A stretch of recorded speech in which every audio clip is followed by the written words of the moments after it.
Kovai RS புரம் பகுதியில் 3 அடுக்கு கட்டிடத்தில் அதிர்வு ஏற்பட்டதுனால குடியிருப்பு வாசிகள் பீதி அடைஞ்சிருக்காங்க. முக்கிய செய்தியா பார்க்கிறோம். விவரங்களோட செய்தியாளர் கார்த்திக் இணைஞ்சிருக்காரு. கார்த்திக், என்ன நடந்ததா சொல்றாங்க இந்த குடியிருப்பு வாசிகள்? விவரங்களை பதிவு செய்யுங்க. வணக்கம். கோவை மாநகரின் மிக முக்கியமான பகுதியாக கருதக்கூடிய ஆர்எஸ் புரம் பகுதி. இந்த ஆர்எஸ் புரம் பகுதியில சுற்றியும் பாத்தீங்கன்னா நிறைய வணிக வளாகங்கள், அடுக்குமாடி குடியிருப்புகள் அமைஞ்சிருக்கு. இந்த சூழல்ல இந்த ஆர்எஸ் புரம் பகுதியில ஒரு 3 அடுக்கு கட்டிடத்துல பாத்தீங்கன்னா தங்க நகை வேலை செய்யக்கூடிய நபர்கள் மொத்தமா அந்த 3 அடுக்கு மாடிகள்லயும் வட மாநிலத்தை சேர்ந்த கலைஞர்கள் மற்றும் தமிழகத்தை சேர்ந்தவர்கள் அனைவருமே அந்த தங்க நகை வேலை செய்யக்கூடிய பணியில அந்த கட்டடத்துல ஈடுபட்டு இருந்திருக்காங்க.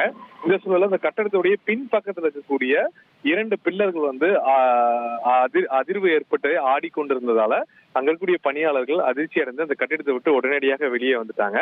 இது தொடர்பாக தீயணைப்பு துறையினருக்கு தகவல் கொடுத்தோன்னே சம்பவ இடத்துக்கு வந்த தீயணைப்பு துறையினர் அந்த கட்டிடத்துக்குரிய அனைவரையுமே வெளியேற்றி, அது மட்டும் இல்லாமல் அந்த கட்டிடத்தை சுற்றி இருக்கக்கூடிய மற்ற குடியிருப்பு பகுதியில் இருக்கக்கூடிய மக்களையும் வெளியேற்றி தற்போது அந்த கட்டிடம் எதற்காக என்ன காரணத்துக்காக ஆடுது, எதனால் அதிர்வு ஏற்படுது என்ற ஆய்வுக்கான பொதுப்பணித்துறை மற்றும் மாநகராட்சி ஊழியர்கள் ஈடுபட்டிருக்காங்க. முதற்கட்ட தகவல் பாத்தீங்கன்னா இந்த கட்டிடத்தையுடைய கடைசி பக்கம் அண்மையில சில ஆண்டுகளுக்கு முன்பு பில்லர் இல்லாம கட்டிடம் உயர்த்தப்பட்டிருப்பதாகவும், பில்லர் இல்லாத காரணத்தினால அந்த பகுதி அந்த சுவர் அதிர்வு மற்றும் ஆடக்கூடிய பகுதி ஏற்படுகிறது. உடனடியாக பொதுப்பணித்துறை அதிகாரிகள் மற்றும் நாளை அந்த குடியிருப்பு வாசிகளை முழுவதுமாக அகற்றி அந்த இருக்கக்கூடிய கட்டிடத்தை மற்றும் இடிப்பதற்கான ஏற்பாடுகள் நடக்க இருப்பதாக அதிகாரிகள் தரப்புல முதற்கட்ட தகவல் கொடுத்திருக்காங்க.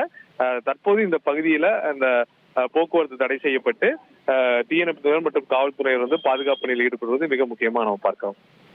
உங்களுடைய தகவல்களுக்கு நன்றி கார்த்திக். இனி செல்லும் இடமெல்லாம் செய்தி. தந்தை டிவியின் வாட்ஸ்அப் சேனலை ஃபாலோ பண்ணினா செல்லருக்கும் இடமெல்லாம் செய்தி. இதோ QR கோட் இப்பவே ஸ்கேன் பண்ணுங்க, ஃபாலோ பண்ணுங்க.